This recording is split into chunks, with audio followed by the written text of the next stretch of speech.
అమ్మా నాన్నలకు ఆహ్వానం పలుకుతోంది Anandalahari 5 star retirement homes Edupugallu Vijayawada.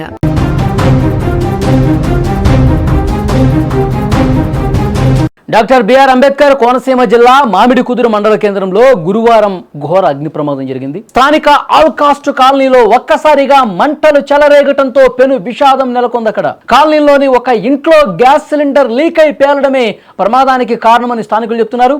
ఆ మంటలు చూస్తుండగానే పక్కనే ఉన్న 12 తాటాకు ఇళ్లకు కూడా వేగంగా ఈ మంటలు వ్యాపించాయి. వేసవి వేడికి తోడు చిన్నగా గాలి కూడా తోడు కావడంతో అగ్ని కీలలు ఉవ్వెత్తున ఎగసిపడ్డ పరిస్థితుంది. ఒకసారి స్క్రీన్ మీద దృశ్యాలు మీరు చూడండి. ఈ జరిగినటువంటి ఈ ప్రమాదంతో అక్కడ ఎంతటి ఒక విషాదకరమైనటువంటి వాతావరణం ఉందో చూడండి. 12 ఇళ్ళు వరుసగా ఒకదాని తర్వాత ఒకటి ఇట్లా 12 ఇళ్ళు తాటాకిళ్ళు కావడంతో ఊరకనే మంటలు ఒక ఇంటి నుంచి ఇంకొక ఇంటికి వ్యాపించి మొత్తం కూడా అన్ని ఇళ్ళు కూడా కాలి బూడిదైపోయినటువంటి పరిస్థితుంది. 12 కుటుంబాలు సర్వస్వాన్ని కోల్పోయినటువంటి పరిస్థితుంది. ఇంట్లో దాచుకున్నటువంటి నగదు, ఆడపిల్లల పెళ్లిళ్ళ కోసం పెట్టుకున్నటువంటి బంగారం, తర్వాత ఇతర వస్తువులు, విలువైన వస్తువులు అన్నీ కూడా అగ్నికి ఆహుతైపోయాయి.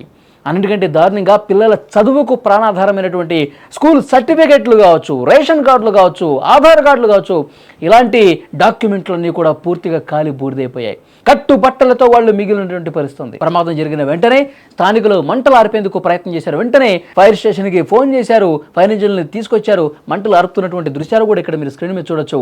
మొత్తం అసలు ఏం మిగలలేదు చూడండి.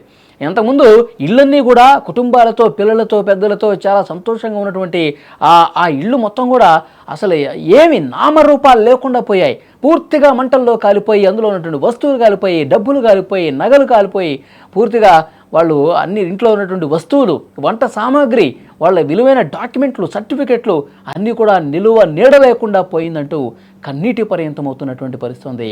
వెంటనే రాజోలు అగ్నిమాపక సిబ్బంది హుటాహుటిన ఫైర్ ఇంజిన్స్తో అక్కడికి వచ్చి మంటలు ఆర్పే ప్రయత్నం చేశారు. కానీ అప్పటికే వాళ్ళు పూర్తిగా ఆ మంటల్లో ఇళ్ళు కాలిపోయి కట్టుబట్టలతో మిగిలినటువంటి పరిస్థితి ఉంది. ఆ మంటలు వేడికి ఆ నిప్పులు అన్నీ ఉంటాయి కాబట్టి వాటిని ఆర్పే ప్రయత్నం కూడా చేస్తూ ఉన్నారు. ఇంకా పొగలు కక్కుతున్నటువంటి దృశ్యాలు కూడా ఒక్కసారి చూడండి. ఫైర్ ఇంజిన్ వచ్చి మంటలు వాటర్ జల్లి మంటలు ఆర్పినప్పటికీ కూడా అక్కడ కాలిపోయినటువంటి ఆ దుంగలు కావచ్చు, వాసాలు కావచ్చు, కర్రలు కావచ్చు, అన్నీ కూడా ఇంకా పొగళ్ళు కక్కుతూ ఆ వేడి ఇంకా కనిపిస్తూనే ఉంది. గంటల తరబడి శ్రమించి మంటల్ని అదుపులోకి తీసుకొచ్చారు. కానీ జరగాల్సినటువంటి నష్టం జరిగిపోయింది. ఇళ్ళన్నీ నేలమట్టమై కేవలం బూడిద కుప్పలు మాత్రమే అక్కడ మిగిలినటువంటి పరిస్థితి ఉంది. సంఘటనా స్థలాన్ని తహసీల్దార్ సునీల్ కుమార్ కూడా సందర్శించారు, బాధితులతో మాట్లాడారు, వాళ్ళని ఓదర్చారు. కానీ వాళ్ళని ఆపటం ఎవరి వల్ల కావట్లేదు. ఒక చిన్న తప్పిదం, ఒక చిన్న పొరపాటు మరి ఎలా జరిగిందో ఏమో. గ్యాస్ లీక్ అయ్యి గ్యాస్ సిలిండర్ పేలి మంటలు ఆ ఇంటికి అంటుకొని ఆ తర్వాత పక్కనే ఉన్నటువంటి మిగతా తాటాకుతో ఉన్నటువంటి ఇళ్ళన్నీ కూడా 12 ఇళ్ళు, 1 కాదు 2 కాదు 12 ఇళ్ళు, దాదాపు ఇళ్ళు మొత్తం కూడా సర్వస్వం కాలి బూడిదైపోయినటువంటి పరిస్థితి. వాళ్ళందరూ సర్వస్వాన్ని కోల్పోయారు. ప్రమాద తీవ్రతను చూసి తహసీల్దార్ కూడా చలించిపోయాడు. ప్రభుత్వం తరపున వెంటనే తక్షణం సాయం అందే విధంగా ప్రయత్నం చేస్తానంటూ కూడా ఆ కుటుంబాలకు హామీ ఇచ్చాడు. నష్టపోయిన ప్రతి కుటుంబానికి న్యాయం చేస్తాం, ఆస్తి నష్టంపై పూర్తిస్థాయి నివేదికలు తయారు చేసి ప్రభుత్వానికి కూడా పంపిస్తామని వాళ్ళని ఓదార్చే ప్రయత్నం చేశారు. ఇప్పటికిప్పుడు వాళ్ళు ఉండటం కోసం పునరావాస కేంద్రాన్ని కూడా వాళ్ళందరినీ కూడా తరలిస్తున్నారు. మళ్ళీ వాళ్ళు ఈ 10-15 రోజుల పాటు వాళ్ళు అక్కడ ఉండటం కోసం ఏర్పాట్లు చేస్తూ ఉన్నారు. వాళ్ళకి ఇప్పుడు వంట వండుకోవటానికి కావచ్చు, నిత్యావసర వస్తువులు ఏవైతే ఉన్నాయో వాటిని కూడా ఇప్పిస్తామని చెప్పారు. అలాగే మీరు ఏదైతే కోల్పోయారో వాటన్నిటిని కూడా తిరిగి తీసుకొచ్చే బాధ్యత ప్రభుత్వం తీసుకుంటుంది. మళ్ళీ యథావిధిగా ఇక్కడ మీ ఇళ్ళు నిర్మాణం చేసే బాధ్యత ప్రభుత్వం తీసుకుంటుంది. మీరు మీ ఆత్మస్థైర్యాన్ని మాత్రం కోల్పోవద్దు. దయచేసి మీకు పునరావాస కేంద్రం ఏర్పాటు చేసి ఇప్పటికిప్పుడు ఏవైతే అవసరాలు ఉన్నాయో ఆ అవసరాలు మీకు సమకూరుస్తాం. దాంతోపాటు మీరు ఏవైతే కోల్పోయారో ఇప్పుడు ఇన్వెస్టిగేట్ చేస్తారు మా అధికారులు కూడా వచ్చి.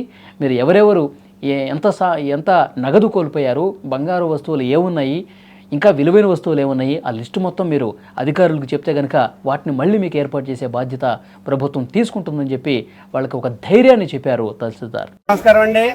రాజోల్ నియోజకవర్గంలోని అంబేద్కర్ కోనసీమ జిల్లాలో మామిడికుదురు గ్రామంలో ఆల్ కాస్ట్ కాలనీ అనేది ఉంది. సుమారుగా 12 గృహాలు అగ్నికి ఆహుతయ్యాయి. ఎలా జరిగిందనే దానికి ఎవరికి ఇంకా అంతు చిక్కదు. కానీ ఇక్కడ రెక్కాడితే కానీ డొక్కాడని కూలీలు, రోజువారీ కూలీలు అందరూ కూడా రోడ్డున పడ్డారు. వాళ్ళకి సంబంధించిన పిల్లలకు సంబంధించిన సర్టిఫికెట్స్ అవనివ్వండి, వాళ్ళకి సంబంధించిన విలువైన వస్తువులు దాచుకున్న రోజు కూలి పని చేసుకుని దాచుకున్న డబ్బు, కొద్దిగా కూడబెట్టుకున్న బంగారం, వెండితో సహా అగ్నికి ఆహుతైపోవడం జరిగింది. ఎంపీ గారు ఢిల్లీలో ఉండబట్టి వాళ్ళందరూ ఫోన్లో కూడా అధికారులతో అందరితో కూడా మాట్లాడుతున్నారు. వీళ్ళందరికీ కూడా తగిన న్యాయం చేస్తామని వాళ్ళ పైనుండి హామీ ఇచ్చారు. ఇక్కడ వీళ్ళందరూ కూడా క్షేమంగా ఉన్నారు. ఇదే కనుక నైట్ జరిగి ఉంటే ప్రాణహాని కూడా జరిగేది. ప్రాణహాని లేకపోవడం చాలా ఊపిరి పీల్చుకోదగ్గ విషయం. ఆల్ క్యాస్ట్ కాలనీలో అగ్ని ప్రమాదం జరిగిందండి. సుమారు 8 తాటకిళ్ళు పూర్తిగా దగ్ధమైపోయినాయి. ఎవరో ఒకరు ఇంట్లో గ్యాస్ వెలిపించుకుని గ్యాస్ ఆఫ్ చేయకపోవడం వల్ల అక్కడ ఉన్న పక్కన ఉన్న ఆకులు అంటుకుని మొత్తం చుట్టుపక్కల ఉన్న 8 హౌసెస్ కూడా తాటకిళ్ళు కూడా దగ్ధమైపోయినాయి. వాళ్ళందరూ వస్తువులన్నీ కాలిపోయినాయి పూర్తిగా. కొంత నగదుతో పాటు కొంత ధనం కూడా కోల్పోయింది. అదేవిధంగా ఎవరికి ఎటువంటి ప్రాణహాని జరగలేదు. వెంటనే ఫైర్ సిబ్బంది వచ్చి వెంటనే మంటలు ఆర్పారు.